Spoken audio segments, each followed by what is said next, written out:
လိုလိုက်ကြတယ်ဆိုတာကျွန်တော်ပျော်လို့ရှင်လို့လိုက်ကြတာမဟုတ်ပါဘူးဗျာအခုလိုညီမလေးကျေးဇူးတင်ပါတယ်ဒီမြောက်ကားဖို့ဆိုတာတခါမှလည်းအိမ်မက်တောင်မမှတ်ဘူးကျွန်တော်ဘဝမှာဒီလုံလေးများအဆင်ပြေမလားဆိုပြီးကျွန်တော်လည်းရှက်နဲ့ပဲတက်ပြီးတော့ဒါတလခွဲကြော်ပြီးပေါ့ကျွန်တော်ဒါဖြတ်တန်းတာကျွန်တော်ဘဝဝမ်းစာအတွက်ကျွန်တော်ရဲ့အလုပ်အဖြစ်ကျွန်တော်လမ်းပေါ်လေးမှာမဆက်တန်းခုန်ပြီးတော့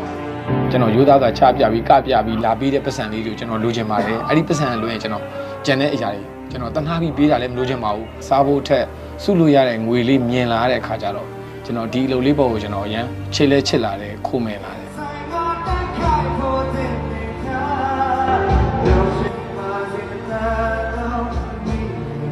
အဖေတယောက်နေရာမှာအဖေဒီပဲတည်တဲ့ကိစ္စပေါ့နော်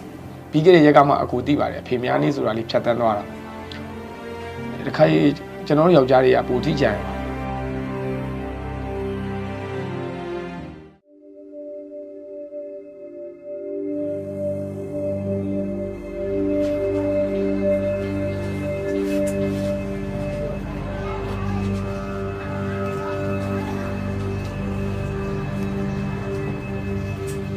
ကျွန်တော်နာမည်မင်းထက်ပါဘူးဒါပေမဲ့ကျွန်တော်တကယ်ကြီးအပေါင်းအသင်းနဲ့ဒီမိတ်ဆွေပေါင်းအသင်းတွေကျွန်တော်ဘွန်တော်ပဲခေါ်တာဘွန်တော်ပေါ့ဗျာဟုတ်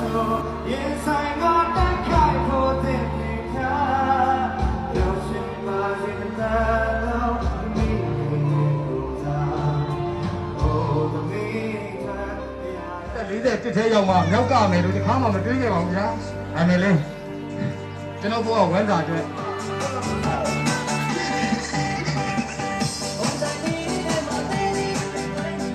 လက်ရှိကျွန်တော်ဒီလုပ်လေးပေါ့ဗျာနော်ကျွန်တော်ဒီဟူကုန်းကာလီနယ်ကကျွန်တော်ကားဖို့စီစဉ်တော့မရှိပါဘူးပေါ့ဒါပေမဲ့ရန်ကုန်ရောက်တာကူတလားခွဲလောက်ကျွန်တော်ရှိပြီပေါ့ကားတဲ့အကြောင်းရင်းကကျွန်တော်တို့နယ်မှာထက်ဆိုင်နယ်မှာအလှဝဲငှားပြီးတော့လိုက်ကားတာထက်ဆိုင်ရန်ကုန်မြို့ပြလမ်းမတွေမှာကျွန်တော်တို့အသက်အရွယ်နဲ့ကျွန်တော်တို့လုပ်ရမယ့်အလုပ်တွေနဲ့ဒီတို့အလုပ်မဟုတ်ဘဲနဲ့တခြားသောအလုပ်တွေဥမာကျွန်တော်ကာလီနေမယ်ဈေးရောက်မယ်ဒါတွေလုပ်ခဲ့ရင်တော့မှကျွန်တော်အဆောင်ဝင်တိုးဖို့ဆိုတာတော်တော်အဆင်မပြေတဲ့အလုပ်ကြီးဖြစ်တယ်တွေးတောပြီးတော့ဗောနော်ဒီအလုပ်လေးများအဆင်ပြေမလားဆိုပြီးကျွန်တော်လဲရှက်နဲ့ပဲတက်ပြီးတော့ဒါတလခွဲကြော်ပြီးပေါ့ကျွန်တော်ဒါဖြတ်တန်းတာဒါကျွန်တော်တို့ထမင်းစားတဲ့အလုပ်လေးဖြစ်လာတာပေါ့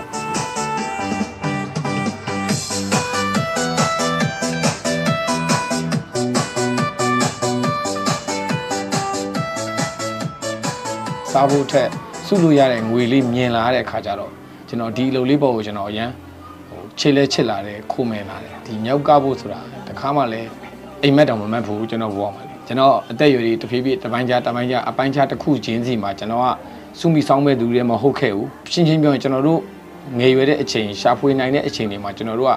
ရှာဖွေမှုတွေနဲ့စုဆောင်းမှုတွေတော့ဘာမှအတိအသတိမကတ်ခဲ့တဲ့လူစိုးလူမိုက်ထဲမှာကျွန်တော်ပါတယ်ဒါကတော့အမှန်တရားပြောတာပါဒါကြောင့်ကိုယ့်ရဲ့ပြုမှုဆောင်ရွက်ပုံနဲ့ပဲဆိုင်ခဲ့တာပေါ့ကျွန်တော်ရဲ့စုဆောင်းမှုပါကျွန်တော်နောက်တစ်ပုတ်တော့လေးဟိုကပေးကြပါလေဟာအသက်က40ကျော်တော့တစ်ခါတည်းကြိုင်လည်းမောပါလေဗျာဒါမဲ့လေကျွန်တော်တို့ရွယ်တွေနဲ့ရတဲ့လုပ်လေးကျွန်တော်လုပ်ရတာပါ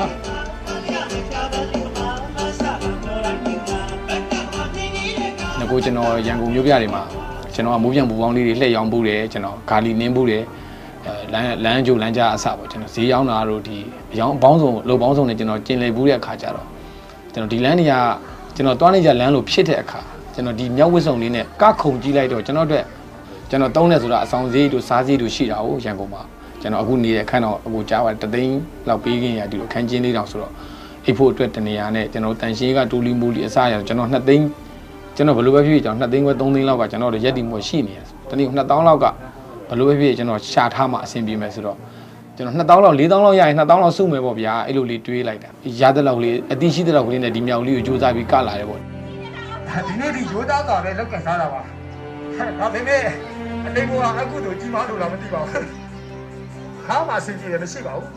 လူဘဝကနေမြောက်ဘဝရောက်ပြီးတဲ့နောက်ပိုင်းတနေ့ကိုပတ်ဆက်3-4တောင်းလေးစုလာနိုင်ပါတယ်ကျွန်တော်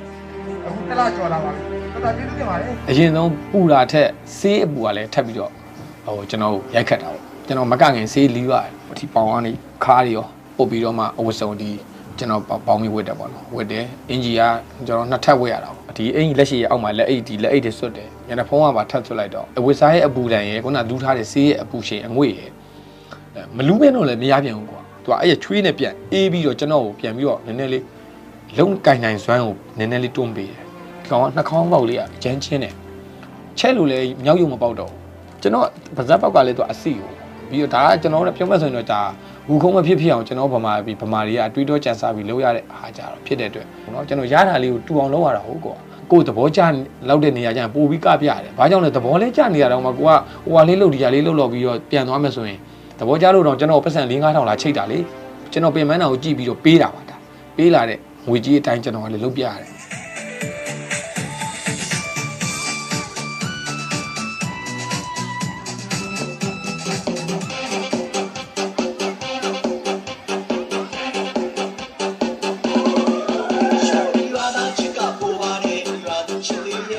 ကျွန်တော်တနေရာမှာ2ပုတ်ဆိုတာထန်ကုန်ပဲရန်ကုန်လမ်းနေနဲ့တွိုင်းရင်တော့ဓာတ်တိုင်ကြော်ပေါ့ဗျာခွင်တောင်းတာအဓိကပဲရန်ကုန်မှာဒီတစ်ခုကအရင်အရေးကြီးတယ်ကိုရဘာလို့တိုက်ခန်းရဲ့လူအများနေရဆိုတော့လေကြိုက်တဲ့လူရှိတယ်မကြိုက်တဲ့လူရှိတယ်တချို့ဖုံးပြောနေတာရှိတယ်ဒါမျိုးတွေကိုအချိန်အများကြီးသွားပေးလိုက်ရလို့ရှိရင်ကျွန်တော်အပေါ်မှာညဉ့်ညင်မှုတွေဖြစ်လာမယ်ပြီးတော့ကျွန်တော်ကလည်းကျွန်တော်ရဖို့အတွက်လုံနေတယ်လို့အထင်ကြီးမြင်သွားမှာအရန်စိုးရင်ကျွန်တော်ဒါအဓိကပါပဲဒါကြောင့်ကျွန်တော်လမ်းပေါ်မှာလုံးရတဲ့လူတယောက်တော်တော်ဂယူးဆိုင်ရပါတယ်ဗျစကားပြောတာနဲ့မှ9မိနစ်ဆိုတာထန်ကုန်ပါပဲပေါ့ကျွန်တော်ကတော့ကားတယ်ကို2ပုံနဲ့ဆိုရင်တော့အပုတ်20လောက်တော့ကားတယ်ကို20အစိတ်လောက်တော့ကားတယ်ကိုကျွန်တော်ကားတဲ့ခါလို့ကျွန်တော်ညဘက်ဆိုရင်ကျွန်တော်အခန်းထဲမှာအဖော်3ယောက်ရှိတယ်လို့ကျွန်တော်ပြောတယ်အဲ့အဖော်နာမည်တွေက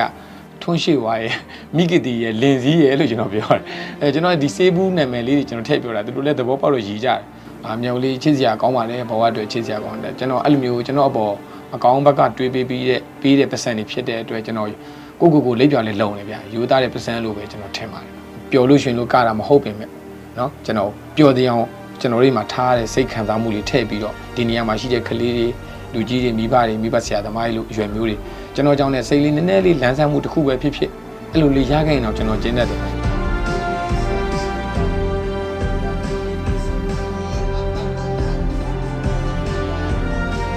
အမျိုးမျိုးတွေရေးကြတယ်ပေါ့ဗျာအကိုတို့ကိုကျွန်တော်အရင်ကျေးဇူးတင်တယ်ကျွန်တော်ပြန်ပြောခွင့်ရလို့ကျေးဇူးတင်တယ်အဲ့လိုလူသူမရှိတဲ့နေရာမှာကျွန်တော်တို့ဒီဟာကတတ်ဖို့ဟုတ်ပါမလားဆိုပြီးတော့ကိုယ်ကောက်နေအောင်တယောက်တည်းကြင့်နေယူရတဲ့အခန်းတွေအများကြီးပါကလေးခေါ်ပြီးတော့ဦးညောင်းနဲ့တူရဲ့လားဆိုကြည့်ခိုင်းတော့ဦးအဲ့လိုကြည့်ခိုင်းတော့မဟုတ်ဝဲကျွေးပါရမယ်မဟုတ်တော့ဝဲကျွေးရပါတယ်ကျွန်တော်အဲ့လိုမျိုးလေးအတူတဲ့ဦးဆိုတာအဲ့လိုဆုံးဖြတ်ချက်လေးတွေကဖြစ်လာတော့ဘာပြောကားတက်တယ်လို့တော့မထင်ပေမဲ့ငါအစင်တော့ပြေတော့ပါပဲဒီလောက်ဆိုရင်တော့ချစ်လာတော့ကျွန်တော်အဖေလိုခင်တဲ့ဦးလေးကဒီတူလေးကိုငါသားလှည့်ထက်မယ်ဆိုရင်မင်းလူအရန်တက်တာတယ်ပေါ့နော်ဒုတ်လှည့်ပြနေတာနဲ့ပတ်စံရနိုင်တယ်ဦးခုံးဆိုတာဒါဒုတ်လှည့်တာဒါမှကျွန်တော်မလှည့်တတ်ပါဘူးဒါမှကျွန်တော်စူးစမ်းပြီးတင်အောင်ပါ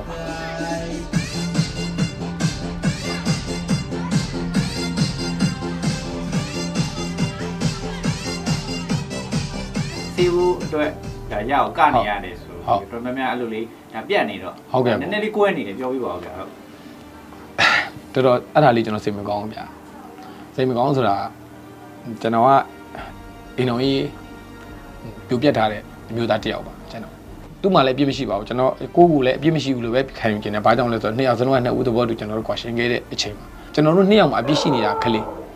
ကျွန်တော်တို့ရဲ့သမီးလေးပေါ့ကျွန်တော်ကသမီးလေးကိုကျွန်တော်ဒီညနေကိုပြောချင်ပါတယ်ဒါလေးကိုတော့ကျွန်တော်ထည့်ပြအောင်လေးထည့်ပါ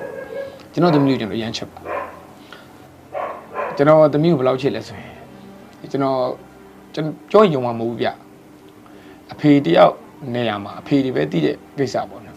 ်ပြီးခဲ့တဲ့ရက်ကမှအကူသိပါတယ်အဖေများလေးဆိုတာလေးဖြတ်တန်းသွားတာတခါကျွန်တော်တို့ယောက်ျားတွေကပိုထိကြံရပါတယ်ကျွန်တော်အခုလိုပြောတနာအောင်ပြောတာမဟုတ်ပါဘူးကျွန်တော်သမီးလေးရဲ့အနီးမှာမနေရတော့ကြာခဲ့ပြီဖြစ်တဲ့သမီးလေးနေမကောင်းတဲ့ကိစ္စတွေကိုပြန်အတက်သွင်းပြီးတော့ကျွန်တော်လိုင်းပေါ်မှာကိုးကားပြီးတော့ကျွန်တော်အတန်နဲ့လည်းမဟုတ်ဘဲနဲ့ကျွန်တော်မလုပ်စေချင်ပါဘူးသူတို့ကြောင့်လည်းကျွန်တော်နောက်ကိုလည်းအခုလိုမျိုးစိတ်ဝင်စားမှုလေးလိုက်လာလည်းပါပါတယ်ဒါပေမဲ့သူတို့ကိုလည်းကျေးဇူးလက်တင်တယ်ဒါပေမဲ့တချို့အရာတွေမှာကျွန်တော်နဲ့ကျွန်တော်သမီးလေးပို့ဝေးကွာတော့အောင်လှုပ်လိုက်တဲ့လိုမျိုးကျွန်တော်ခံစားရတယ်ဘာကြောင့်လဲဆိုတော့ကျွန်တော်တို့အိမ်တော်ကွဲထားတဲ့လူသမီးကဂျားမှရက်နေရတဲ့ကလေးဖြစ်နေတယ်နောက်ဆုံးအချုပ်ပြောရင်ကျွန်တော်ဒီမြောက်ကတယ်ဆိုတာကျွန်တော်မှပတ်စံရှိအောင်ကြိုးစားနေတာဟာကျွန်တော်ဘောမှာမိဘနှစ်ပါးရဲ့ကျွန်တော်ဒီသမီးလေးရှိသေးတယ်ကျွန်တော်ရိုးသားစွာချပြပြီးကပြပြီးလာပေးတဲ့ပတ်စံလေးတွေကိုကျွန်တော်လိုချင်ပါတယ်အဲ့ဒီပတ်စံလိုရင်ကျွန်တော်ကြံတဲ့အရာတွေကျွန်တော်တနာပြီးပေးတာလည်းမလိုချင်ပါဘူးအလွယ်သုံးစားလုပ်ပြီးကျွန်တော်သမီးကိုအတုံးချပြီးကလေးကို အသုံးချပြီးကျွန်တော်ပတ်စံရှာနေတာမဟုတ်ပါဘူးလို့ဒီနေရာနေကျွန်တော်ရှင်းချင်းပါတယ်ဗျဟုတ်အခုလိုလိုက်ကြတယ်ဆိုတာကျွန်တော်ပျော်လို့ရှင်လို့လိုက်ကြတာမဟုတ်ပါဘူးဗျာကျွန်တော်ဘဝအတွက်စစ်ချိုးပတ်စံလေးတွေရှာတဲ့နေရာမှာကျွန်တော်ကိုနားလည်မှုနဲ့ပြီးတဲ့ပတ်စံတွေကဒါကျွန်တော်ရဲ့ဘဝအထောက်ပံ့ပါလို့ထန်ကုန်ကျွန်တော်ဒါမျိုးလုံးနိုင်မှာနောက်တစ်နှစ်ပေါ့ကျွန်တော်အခု40တစ်ထဲမှာဒီပေါင်ညံကြားတွေဒီတင်မစုံကွက်တွေကအောင့်တာတွေမြက်တာတွေဖြစ်လာတဲ့အခါကိုယ်အကြောင်းကိုသိလာတဲ့အခါကျတော့ခုံပေါက်တဲ့နေရာမှာအစားနည်းနည်းလေးစကားပြောလာတယ်ဗျာဘဝအတွက်နောက်ဆုံးကျွန်တော်တို့ယောက်ျားတွေအတွက်အတန်မာရဲ့နောက်ဆုံးအချိန်ပေါ့ဗျာနော်ကျွန်တော်မြောက်လို့ပဲပေါ့ဒီလိုလေးပဲလုပ်ချက်ပါတယ်ဒါကလည်းတစ်ဖက်ကကြီးသူဆိုရင်ကျွန်တော်ခထော့တယ်ပေါ့ဗျာကျွန်တော်နဲ့ရွယ်သူတွေဆိုတော့ကျွန်တော်ဒါရှိတ်တယ်ပေါ့ဗျာနော်ခလေးဆိုတဲ့ဒါနှစ်ခုပေါ့ဒါဝူခုံအနေထားနဲ့ကျွန်တော်လေးစားတဲ့အကြောင်းလေးပြတာပါဒီပုံစံလေးကျွန်တော်ဒီလူတွေကိုကျွန်တော်အရင်ကျေးဇူးတင်တယ်ကျွန်တော်ကျေးဇူးမဆက်နိုင်တော့ဗျာကျွန်တော်ဘဝအတွက်ကျွန်တော်အထောက်အပံ့ဖြစ်အောင်ပေးတဲ့လူတွေကျွန်တော်ဘဝရဲ့တစ်စိတ်ချိုးအပြောင်းလဲကိုဒါကျွန်တော်ပေါ်ဖိမှပေးတဲ့လူတွေကျွန်တော်ပေါ်ကြည်ပြူစွာနဲ့စေတနာလေးနဲ့ခဏကြည်ပြီးတဲ့9မိနစ်အတိုင်းတာလေးတော့နေရာလေးမှာခွင့်လုပ်ပေးပါလို့ကျွန်တော်ဒီနေရာနေပြောချင်ပါတယ်ကျေးဇူးလည်းရမ်းတင်ပါတယ်အကိုတို့လည်းကျေးဇူးတင်ပါတယ်ဗျာ